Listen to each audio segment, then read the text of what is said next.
this and this for a second.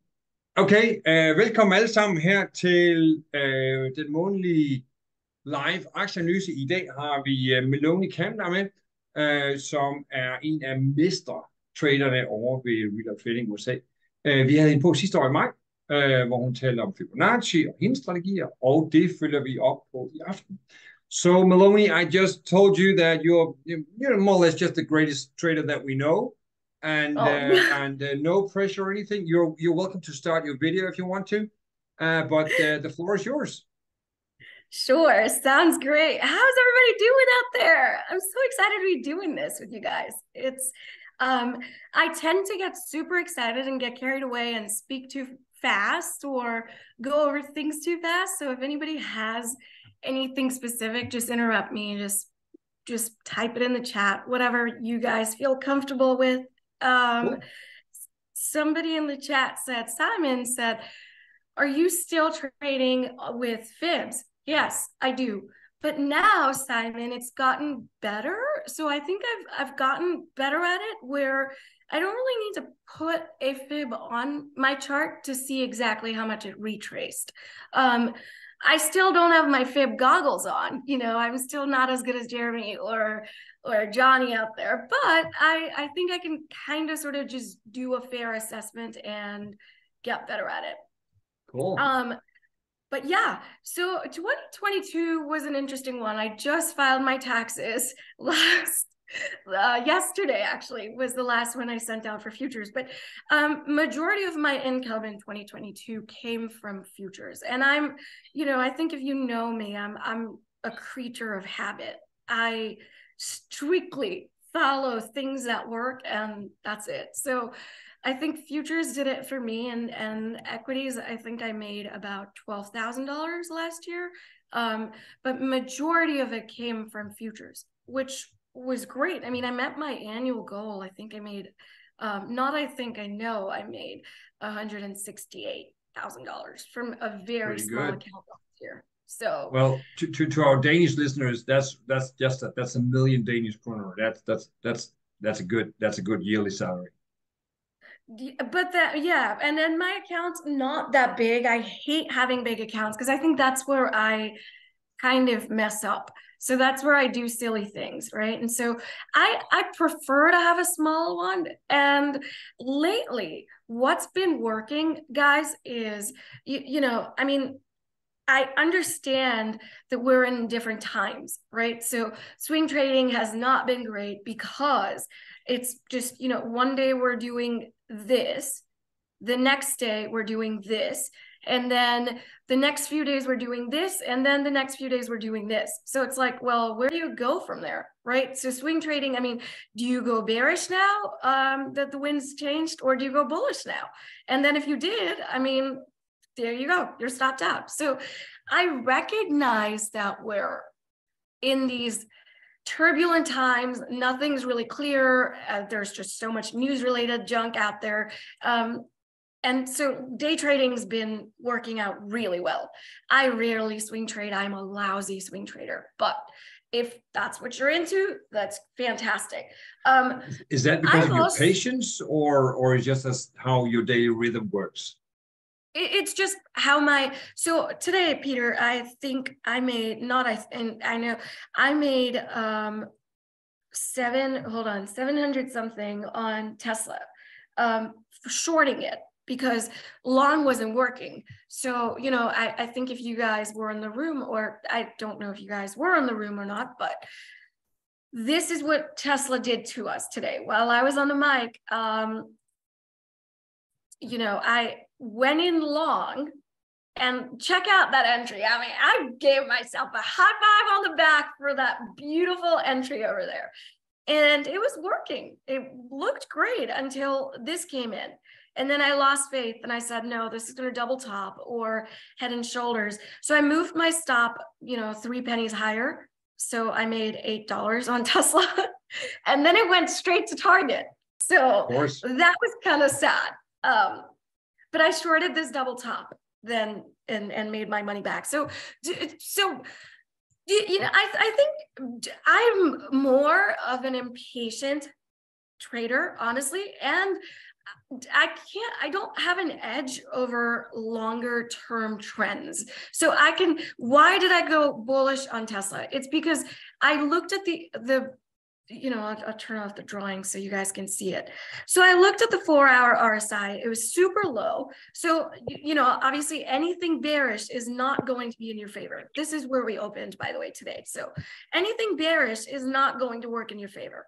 Plus, we have a little bit of a divergence. So if you see how the RSI is making higher lows, but the stock was making lower lows, right? So we had a little bit of a divergence. We were bouncing at support levels, exactly where we needed to. So it just made sense to go long off of this double top. Now, this long will work for a day trade, but for a swing trade, I don't know how long this is going to go on for. So, I mean, it could do, this or this or this. I don't know. I don't have a good grasp over those things. And I think just recognizing that means a whole lot. I mean, you're a good trader, or you know what you're doing when you can tell people exactly what kind of trading you do, day trading or swing trading. And I get it. Everyone can dilly-dally a little bit. Like Jeremy, for example, will swing trade and day trade. There's nothing wrong with that. I am not a good swing trader, and I have no shame admitting that. So I rely very heavily on day trading. So once we've established a trend, where I'm kind of counter trend trading, I'm also very rebellious. So I don't like going with the trend. I like counter trend trading a lot. So I'm counter trend trading, sure, but it's at a good location, at a good, decent pattern. There's a double bottom here on the 4 hours. There is an inverse head and shoulders on the hourly. So if you guys can see that, here is one little dip, here's the other, and then here's us opening today. So it made all the sense in the world to go bullish. What I wanted to see is this level hold, which it did. So just made sense to go bullish, right? So that's what I did for a day trade. Now, once I'm out, I don't care. I don't care if Tesla goes to zero tomorrow. Doesn't matter. But at least I made my money. And why was this my target? Our target was 183.60. Why was this the target? Because that's where the next top is. That's it. Right. So accordingly, I put my stop, and had I just been patient, I mean, it didn't even go to the stop. It was just a matter of being impatient, and that's it. So I didn't really do that very well. I didn't do trade management really well, but it made sense to do it that way. But that's just, how it is. Now, let me show you something really cool on the NQ. The NQ, that's the NASDAQ, the Qs, the Qs of the futures of the Qs, right? Yes, the futures are the Qs. Now, this guy, let me turn off some of the lines. It's just too many lines on the chart. So this guy, on the 4 hours, looked like it was breaking out of this trend line, right? So I have an edge when we go bullish. It's breaking out of this beautiful trend line. Oh, we already have it drawn, never mind. Here we go. And we broke out of it. And here is the next level of resistance, right? So, I mean, if you see that wick right there, here's the next level of resistance. So what I'm watching for, based on, here, let me get rid of this blue thingy. So what I'm watching for based on this information is to go short over here. And it worked. I made 1.8 R's on it today. So here's my trade. If you go on the 4 hours, I'll show you, this is the drawing that I have on, okay? And so I went into the 3 minutes. So now I know when I'm starting my day out, I wanted to watch and see if we broke out of this, okay? Then did we hold certain levels? This is a good level of support right here, down here, where the red line is. Did we hold certain levels? Did we come back, retest the red line and go higher? We did. So let's look at it on the 15. So 9:30, we broke out at open. Didn't really come back to the red line as much as I would have liked it to, but we held that. right? So this is that slanted trend line, and this is our level of support that I wanted to watch and see what happens over there. Okay, cool deal. So we held certain levels. Now, I also know that on the hourly, this is why it's so important, guys, to be able to look at multiple time frames. So this is from 6 o'clock. 6 o'clock in the morning, my time, till almost noon, 11. We have had 6 green candles in a row. Are we extended? Yes, we are. So should we expect resistance? Should we expect rejection at resistance areas? Yes, we should. There is a resistance level. This is the same exact spot on the 4 hours as well, by the way. So there's our resistance level. Now, what am I looking for precisely on that resistance level? I am looking for either a double top on the 1 minute chart or 3 minute chart, whichever one you're comfortable with. I'm looking for head and shoulders, and I'm looking for distance from the VWAP, right? So here, let's go to the 3 minute chart and see if we had any of it. I'm never blindly shorting. Like, I don't have an order just sitting out there because this is the level of resistance. No, it has to be, there has to be a reason. Otherwise, it makes no sense. So this is the 3 minute chart, and this is where I entered it. So I took this 10 EMA play. So this is our 10 EMA. I took this 10 EMA play because we had this double top. And I know you don't see it here, but if you go to the 1 minute chart, you'll see that double top. Well, you see that head and shoulders pretty much. This guy, and this guy. You'll see that head and shoulders. So it looked very head and shouldery. We were also super extended on the 15 minutes. It just made sense for us to pull back a little bit. Okay, so that's what I did. I took the 10 EMA play confidently, and worst case, I'll lose an R. It's fine, whatever. And then distance from VWAP, let me show you where it was at that time. Right now, it's at a different spot, but VWAP was over here somewhere, down here. So were we extended off of the volume weighted average price? Yes, we were. We were super far away. So it made no sense for us to go long off of these levels. A lot of people ask me in the room, well, they said, well, why don't we just go long over here? And I said, if you go long, you're going long into resistance, and you don't know when the next person's going to take their profits. And if they do you think new buyers will step in? I don't think so. I think we're living in turbulent times right now. So that's why it made no sense to go long over here. Now, if you can't go long, what are you going to do? You're going to short. So find a good level to go short off of. And really, it's just, it's just matter of finding those zones. Like, for example, on SPY, we went long off of these levels. I'm going to take off the drawing so you guys can see it clearly. I don't know what's going on. I think some news probably came out, but this is a pretty big It's drop. finally dying. It is dying, right? And if we close like this on the daily, it's not going to look very good. That's not very good price action. It's not. To look at. So on the daily, this is not looking very good right now. But anyway. Hey, Milone, I'm just going to break in for just a second. So when I'm listening to you here, I'm hearing a lot of trading based on support and resistance. Is that correct? Yep. Is that your main go-to indicator to find where to look for the strategies to get in? Yep, absolutely. For example, so right now we're dropping, right? And these are hourly candles. So let's say now, obviously nothing's ever going to go down straight up. It's going to retest. So let's say if it wants to retest, where is the next level it should retest to? I guarantee you, if you put fibs from here to wherever the bottom is to here, this would be the 618 level. Right. And that's it. So what I want to do is draw a line here and say, well, it should roughly come back up here for a retest. I'll take these numbers off. It should roughly, because this is the next resistance area. in this choppy zone.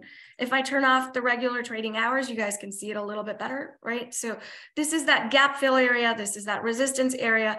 If it's going to retest, this is where it should retest to, right? And then it can roll over or go higher. It doesn't matter. But if I get a double top here at this level, at 390 tomorrow, I will go short. I'll stick with the trend of going bearish, but I'll go short over here. I'm not going to go short here because we're extended to the downside now.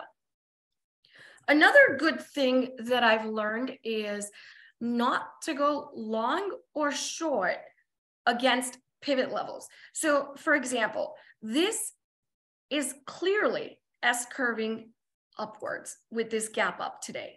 Right? So where we open today, it's clearly indicating that we go upwards, right? So I know not to mess with this, to let it have its motion in the up direction. This is where that resistance is. So if you must short, go short over here. Don't go short, on the first candle. Don't go short here. It makes no sense. You're not gonna win that game at all because you don't know how high this thing can go. So if you wait till this price action comes in and then you see a double top here somewhere, short that. You'll make much more money. You'll be much more happier doing that versus just going short here and hoping we pull back because the broader trend is bearish. Same exact thing. Don't go short here.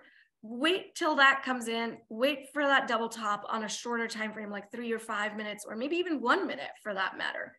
And then look for that short over here. You'll be much more happier doing that. So,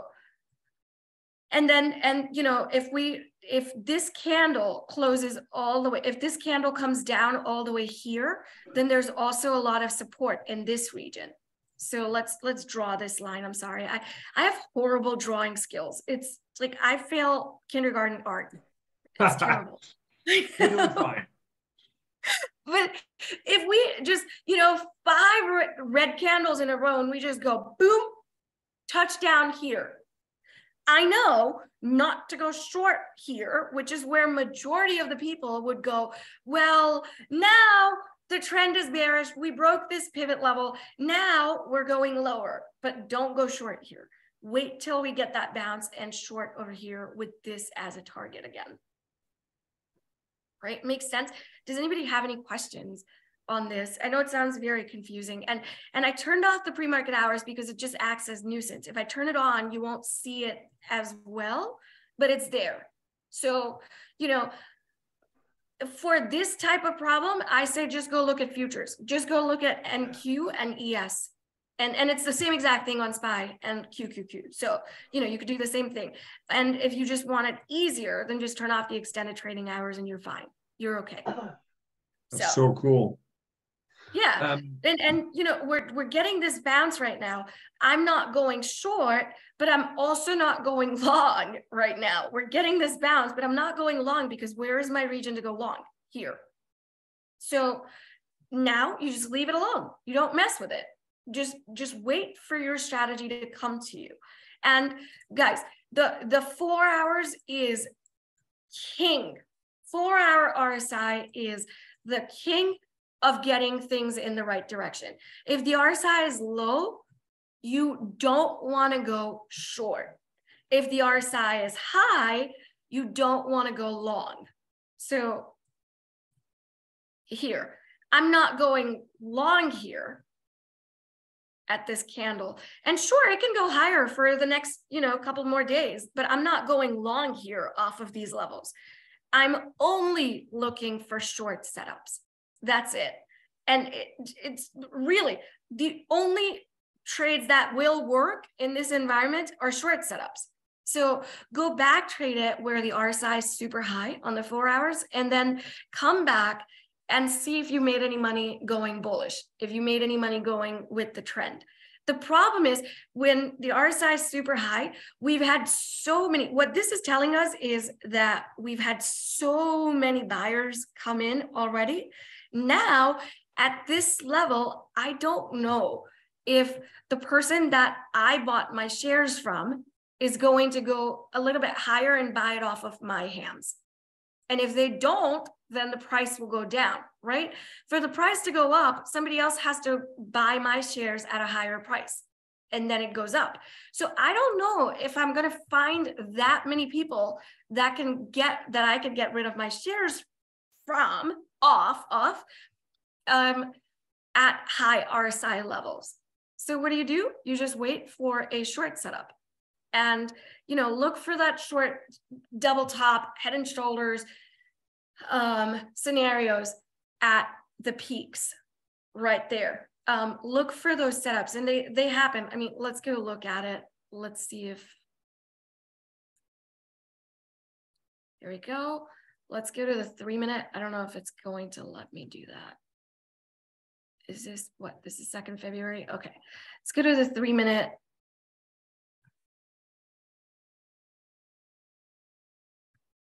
All right, and I'll move it up a little bit. See if we get our double top. Oh, the next day we opened with a gap down. Never mind. Let's see. Hold on. Here's our double top right there at resistance. This was yesterday's low.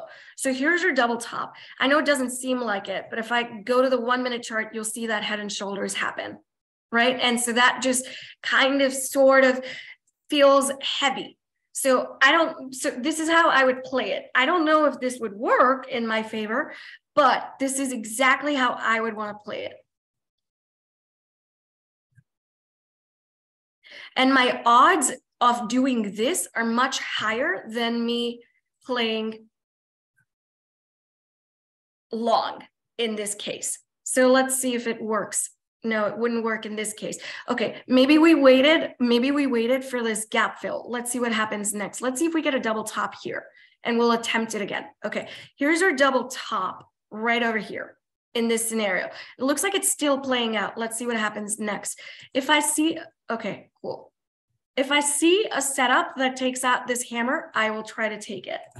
And it's good that we're doing this back testing, so you guys can now go do this on your own and say, well, how many of these trades actually work? Going against the trend and going with the trend. Currently, we're going against the trend, right? But that's only because the 4-hour RSI is so low. I think it's going to make that one more high, but let's see if it works or not. Oops, sorry. We're filled on this. Let's see if it works. I'll extend it. Okay, so this one worked, and we got filled on this over here. So it was scary all this while. It looked like it wasn't going to work, but this one worked.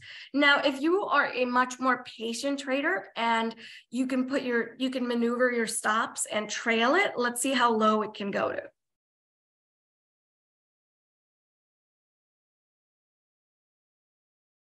I guess not that much. Oh, well, there it is. By now we'd be out. We'd be trailed out. I wouldn't be that. Could you tell us a little more about how you manage your trades with moving stop loss, and where do you choose to exit the trade? What's your strategy on that? Great question. So Peter, guys, I want to lock in my gains. I am not a trail your stop person. I want to make a specific amount of money every day, and I just want to make that and get out. I don't care what happens to the markets, or I don't care what happens to my trade once I'm out. I mean, surely I could have made 2 Rs on this, sure. But if I've taken a loss here, then I want to make that money back, and that's it. Or either break even or just lock in that one winning trade and call it a day. I am not, I don't make, you'll never hear me say, I made 37 Rs today. It just doesn't happen. Because lately I think someone just recently, I'll send you guys a screenshot of that on Slack, but somebody recently said, I took 3 trades today and I took all of them at 1 R, and had I set it at 1.2 Rs, I would have gotten stopped out on all 3 of them. So, right. things just reverse so quickly. And trust me, I've been burnt so many times where, yes, there have been, so let's say there have been 30 times where I could have made, more than 1 R. But then there have been 100 times where, because I didn't take all at 1 R, I got stopped out.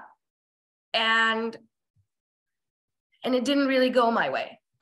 Tesla. So today. what would you recommend for a beginner trader? So here, so this was a 1.5 R trade. Had we taken all at 1 R, we would have made that 1 R today and not gotten stopped out, or at least come very close to that 1 R today and not gotten stopped out. But then because we made it that 1.5 R goal, it didn't really work, right? Do you see how we got out at break even, which is terrible?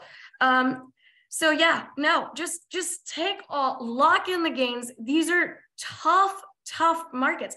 I got to tell you guys, if you are surviving this, you're doing something right, because these are not easy markets to trade in. These are not good times to be trading in. It's just a lot of nasty movements that nobody can keep track of. Just by looking at this, I can tell you that it's going to go do this, trap some more bulls, and then come back down again. So it's just not fun, good, decisive days. We don't get days like these anymore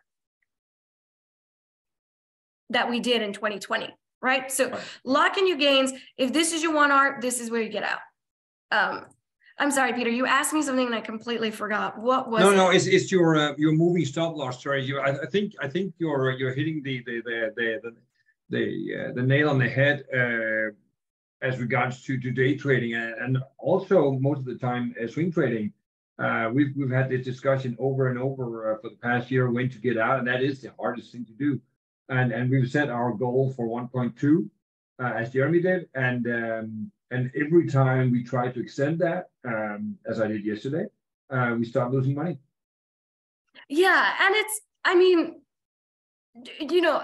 you don't know when, like, there's no direct relation right now to waves in this chart, exactly. Right? And so you don't know when that trend's gonna flip on you. So for example, today's wave count looks something like this.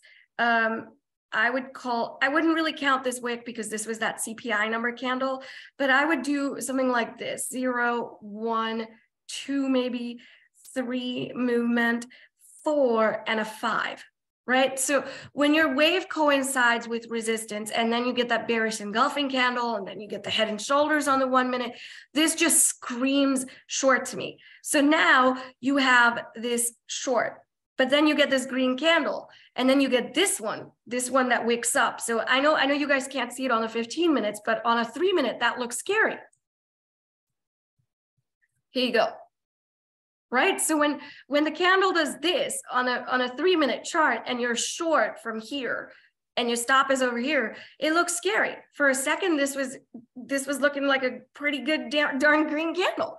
It looks scary. But then I also know that on the 15, it owes me, this is that A, B, and a C momentum. So it owes me a move down.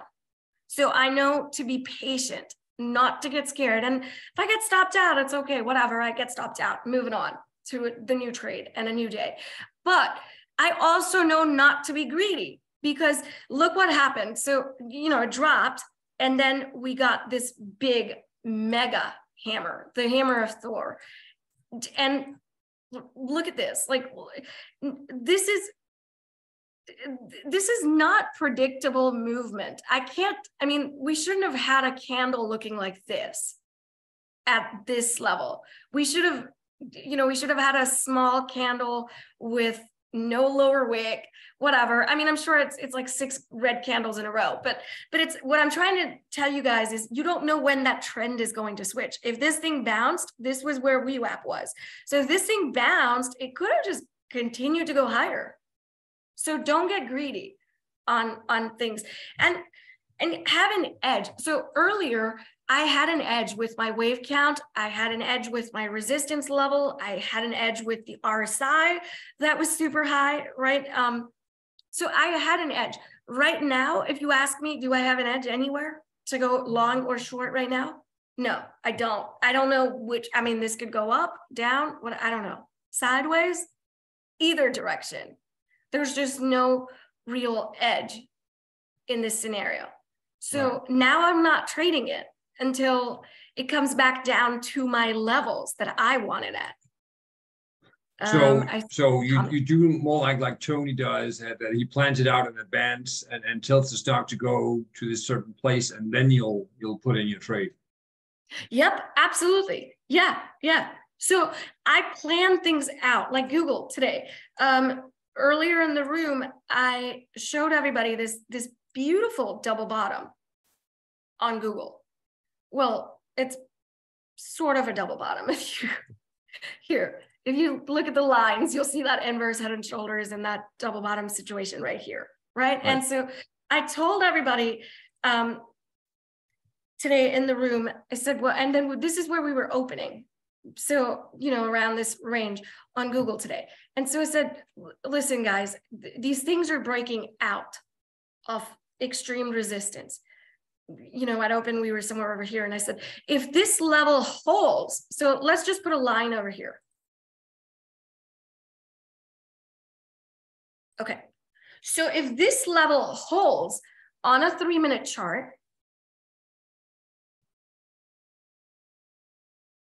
this is our support line. We should not give up this support line. We should just hold on to this line, okay? If this level holds and I get a 10 EMA setup, I will take it long, okay? Cool deal. No 10 EMA setup happened. So we couldn't really take this trade at all, unless you took this morning star reversal, but it's not very promising at that point. So I don't really care about it too much. So no 10 EMA setup happened. But I also said, if we don't get a fill, we will short it back down to this range. And this is where we will enter our short. So I put a line right over here. Now it never quite got that high. And if it did, and gave me, a double top in this range, I would have shorted it back down to this level. So if I'm not going to get filled long, then I'm gonna trade this bearish as a null reversal zone. But it never quite, didn't give me a bullish setup or a bearish setup. So I just left it alone. Right now, it seems like it's still trying to hold on to this level, even though the markets are all dumping.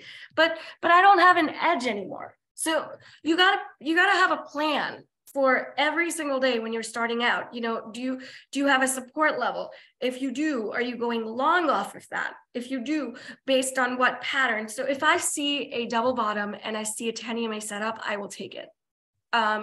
If I see an inverse head and shoulders and a 10 EMA setup on a smaller time frame, I'll take it. If I don't see it, then I'll just leave it alone and not touch it. I mean, there are very many tickers that you don't know what to do with them. It's just in that zone where it's like, I don't know, you could go bullish, bearish, either way. And maybe, so you do you have how do you start your day, like before 9:30 in the morning? Do you have a specific row of stocks that you always look at? It's always the same. Do you do a scan? Do you ask Jeremy? What do you do to prepare yourself? So I rely a lot on news, what's going on, just the market sentiment, So I'll watch TV in the morning while I'm having my coffee.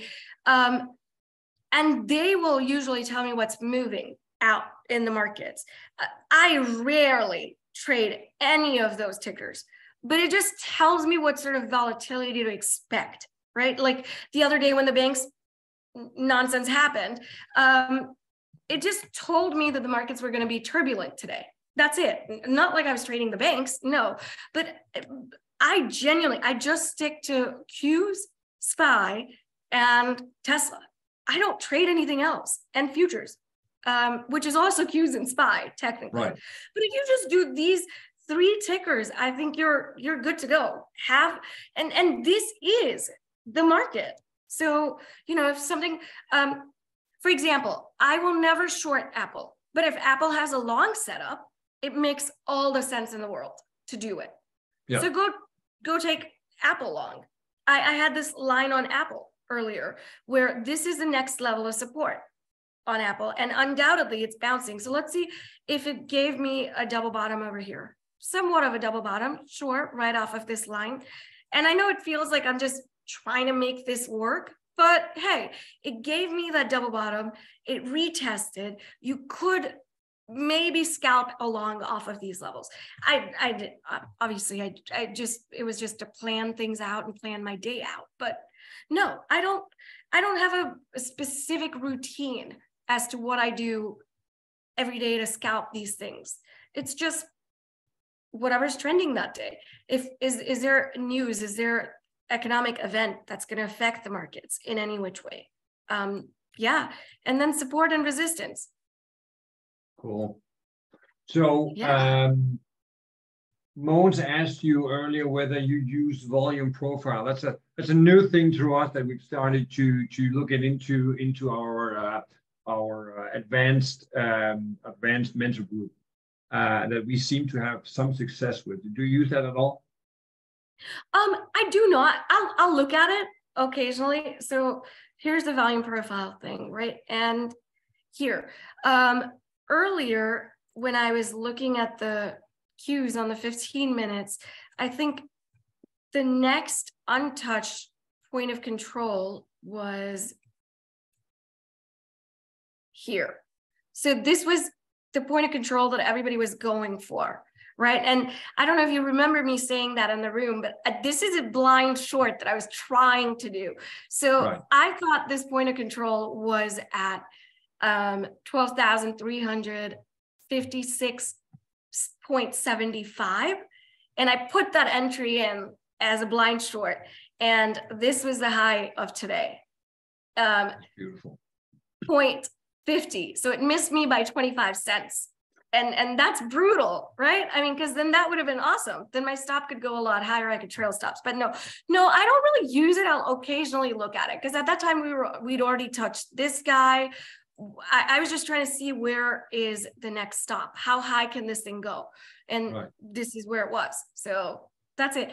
Occasionally I'll glance over it, but majority of the times you could just, if you just zoom out a little bit and you could draw a straight line and get 3 or 4 peaks in at the same time. So like here's one peak, here's the other peak, third peak, and the fourth peak. Then you're at resistance. That's right. A good zone to go short off of. It is. Support and resistance just works. Yeah. So, Milone, we have a bunch of new guys here who does not know what futures is. Could you just short, quickly and tell them what is futures? How do they work? What's particular about them that is different from stocks? So futures, you need very little money to trade a larger asset. And the way this works is, so let's say you want to buy a house and you go to the bank and you say, I'm going to give you a down payment, 10%. And, I want to buy this house 2 years later when I know the value of it is going to go higher. But right now I'm going to reserve the right to buy this house just by putting down 10%. That's what you're doing. When you buy a futures contract, essentially what you're saying is when this contract expires June now.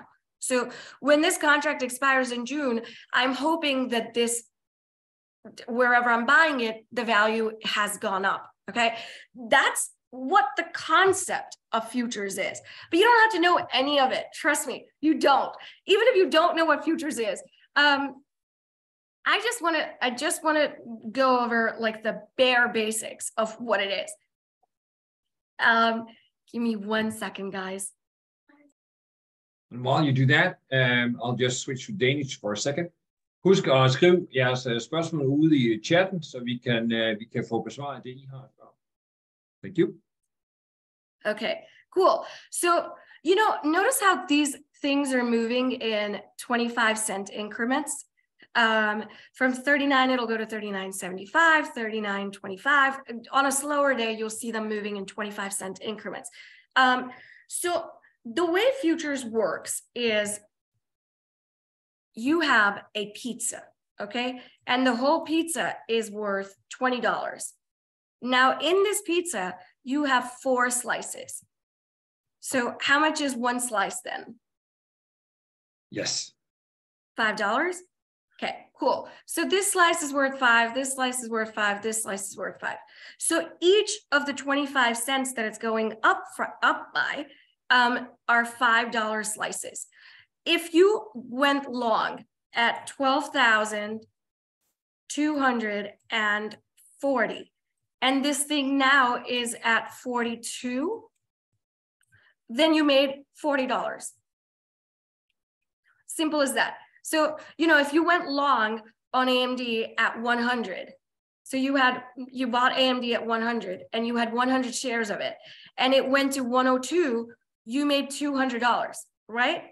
Right. In futures, that's not how this works. So if you went from 41 to 42, you made $20.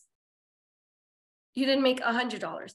But these things move quite a bit, guys. This is a 24, no, this is almost a 40-point move. That's $800 if you think about it. Just this trade right here is $800. So futures move quite a bit. Now, how much money do I need to be able to make $800?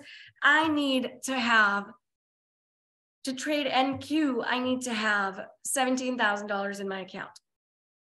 And that's easy, right? And I can day trade futures. I don't have to, there's no PDT rule. So for you guys, there is no PDT rule anyway, but in America, we have that, right? So the pattern day trading rule, but with very little capital, I can control a lot of risk.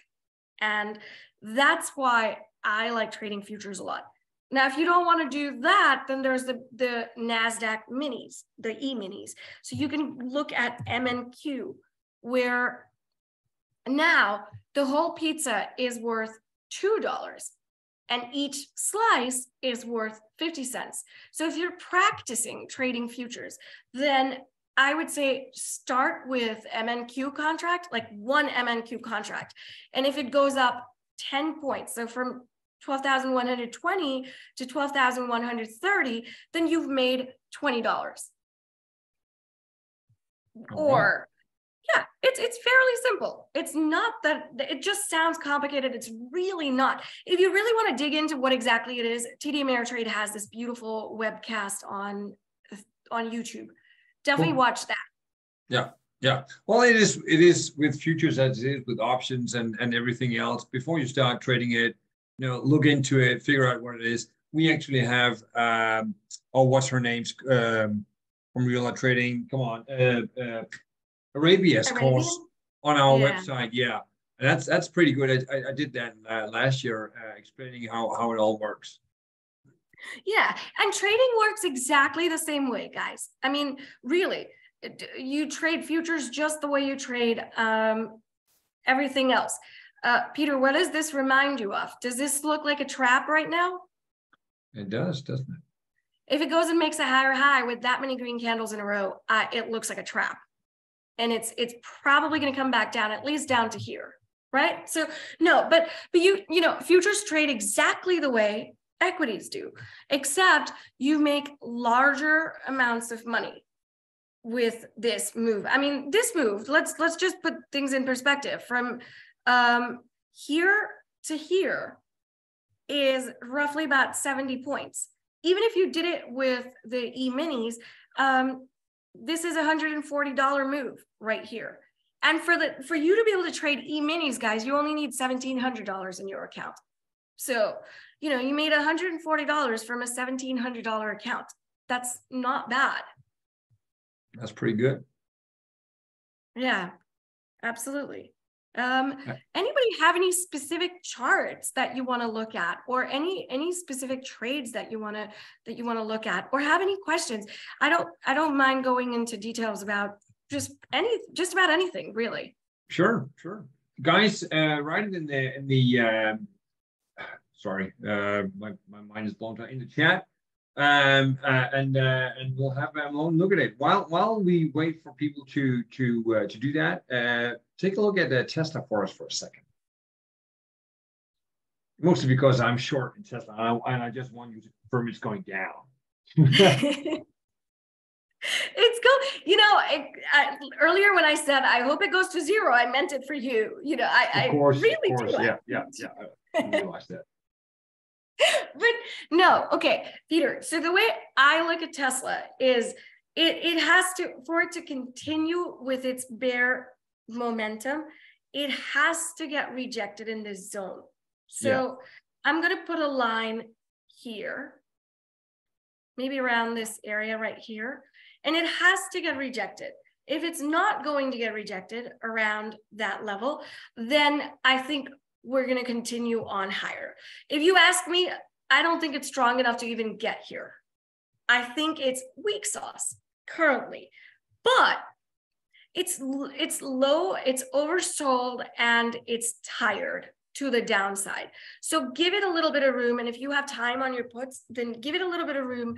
Don't get frustrated. Let the RSI go higher. And when the RSI goes higher, let's say up here, then make sure the price has not gone above here.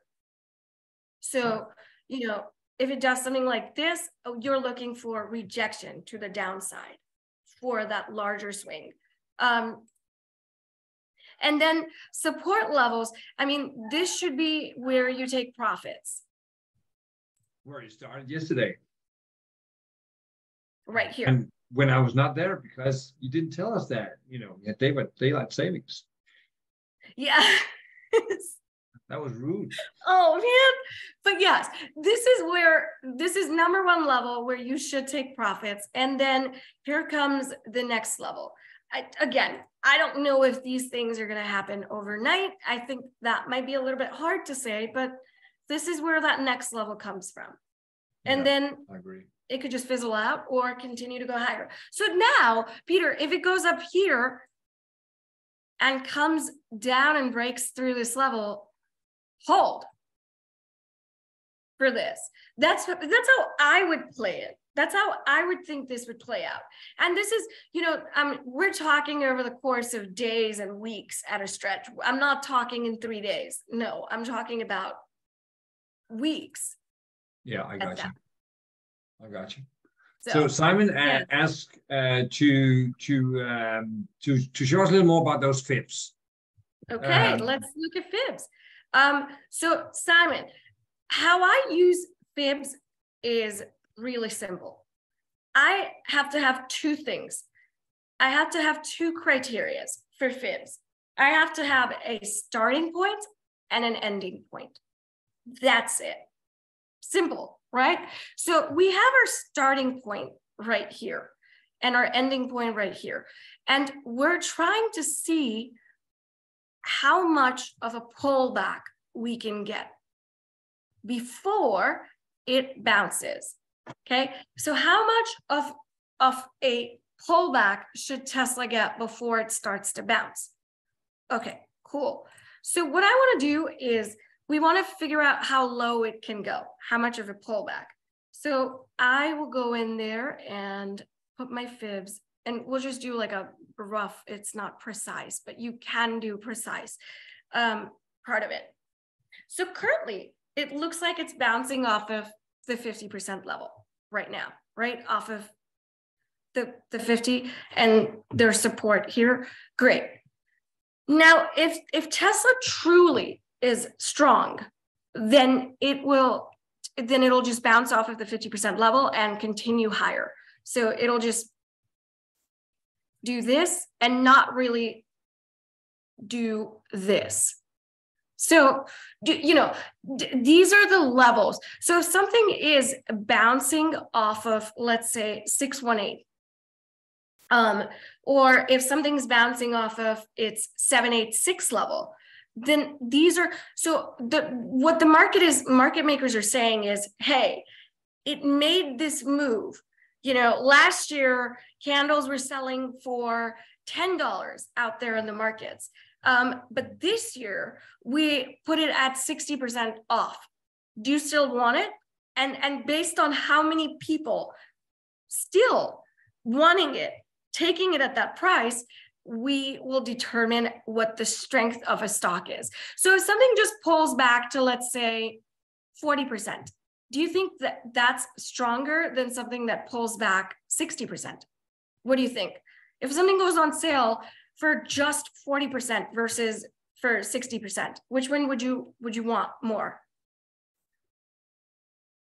Well, yeah, I would like to have it at 60, but I'd say the stock was stronger at 40. Yes, exactly. So when you're looking for those pullbacks, I mean, of course, everybody wants it at 60% off, but you got to understand that there's so much more demand that it never pulls back to 60% off. So then, you know, at 40, it's showing strength. Like Shopify, for example, is bouncing off of the 618 right now as we speak on the daily with a double bottom. How convenient. So if we do highs and lows from here, from this move up, it's pulled back almost 60%. And I mean, did the bulls step in? Yep, they did. Are we leaving any stones turned? No. Even on the most bearish day, Shopify is strong. Why? Because there's demand. Buyers are stepping in. They're going, hey, I like that candle. At 60% off, I wanted it last year for full price. So I'll take it.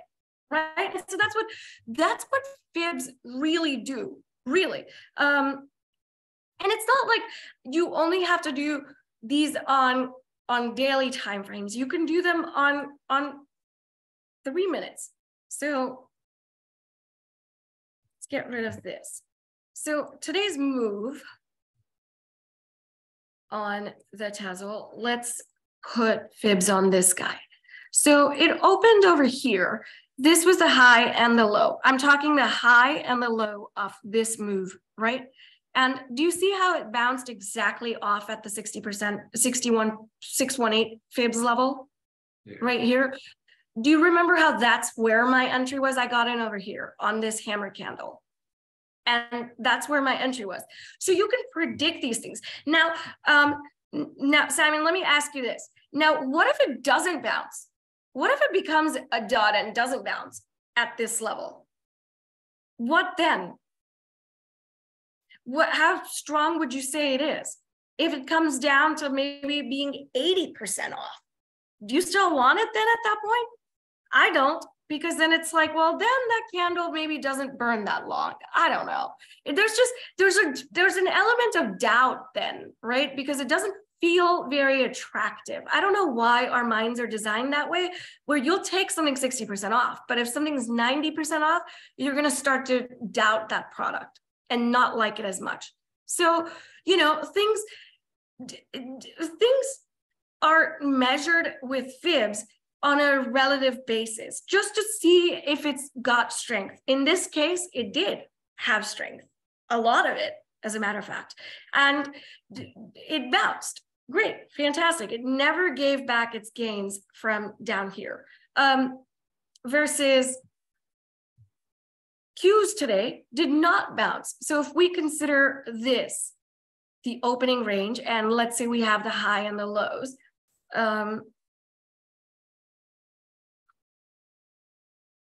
let's see what it did at the 618 level. So it dropped below the 618 level with a head and shoulders, retest, and drop below. Went to almost essentially the low of the day, came back up to the 618 and got rejected yet again. So then now, do you want it at this level? Like, do you want to go bullish over here? I don't think so, because it just feels a little bit heavy now. doesn't look as attractive to me as it did up here. And that's what I use fibs for. That is cool.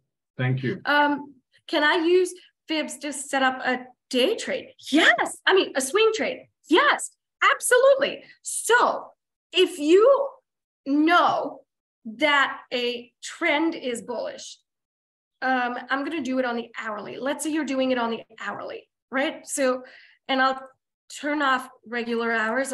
So let's say you are,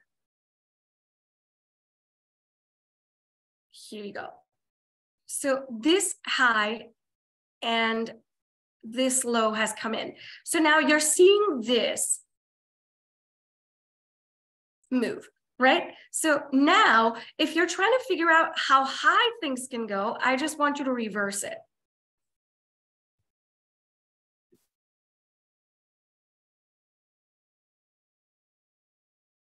So you can set up your entry at the 618 level. So let's say none of this drop happened. Okay. So let's say we're trading over here. So what you can do is say, I'm expecting it to S curve on down and then go higher. You can set up an entry at the 618 with a 1618 target. And your stop slightly below, I'd want to give it at least this much room, 236. So now, you know, with what occurred, I mean, I guess you might have missed it by like a little bit, but yes, you can use these fibs to set up an entry at the 618 and for it to go higher with a partial here and then a full target of 1618. I don't know if this trade works out in the future, but hey, if it can go all the way up to 1618, I'd be happy for you. So yes, you can use them on the hourly chart as well. Here is another example of that. I got to run back to the room, you guys. So here's an example of the drop. Okay, so let's say we've had this drop and I'm anticipating a pullback.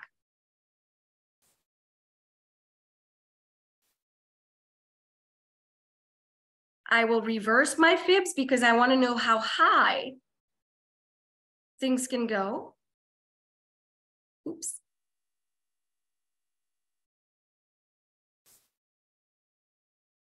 Right there. So my 1618 is up here because I'm trying to figure out how high this thing can go and then come back down. So what I'm going to do is put an entry right here at the 618 level, roughly, and see if we can get a fill. And then it can come back down. So let's see if we can get a fill.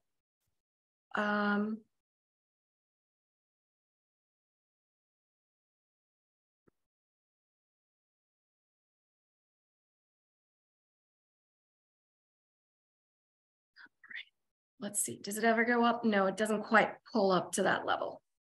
Okay, never mind. No, it didn't really pull up to the 618, but yes, you can use them all the times in swing trading as well. That is super cool. Hey, Miloni, yeah. I know your time is running out. Thank you very, very much for this past hour. You went through so many different things that I think most of us need to watch the video at least a few times just to get it all in. Really appreciate that you come over and slap some knowledge on us, and we just love your energy and yeah, this has been great. Thank you. Oh, we love you. I love you guys. This is awesome. I have this amazing relationship with you, Peter, and I absolutely love working with you. So anytime any of you guys have a question, just shoot me a message on Slack and I will be there. Cool. Thank you very much. Thank you very much. All right. Absolutely. I gotta go join the room. I'm sorry, guys. I gotta run. Yates is waiting on me, but I will talk to you guys soon. Bye. Cool. Thank you. Bye. Bum. Det var Miloni. Og hun er mega sej. Altså, når jeg lige skal have lidt råd, så er Milone en af dem, jeg går til over om kenderen, og så tilbringer jeg lige en halv time med ind på sådan et opkald her, ikke også? Og så får vi lige diskuteret tingene. Og det er altså super fedt, det der med at have en tradingmarker. Og det gør vi også i mentorgrupperne, og jeg ved, I har brugt det meget, dem der har været afsted. Det der med lige at få diskuteret ting. Så super fedt. Tak fordi I kom alle sammen. Det har været en fornøjelse, som man siger. Optagelserne kommer ud her en af dagene ude i det der YouTube-land. Og ellers, så pas på jeres penge, og så ses vi ellers ude i Slack, eller ude i YouTube-land, eller hvor I nu får det.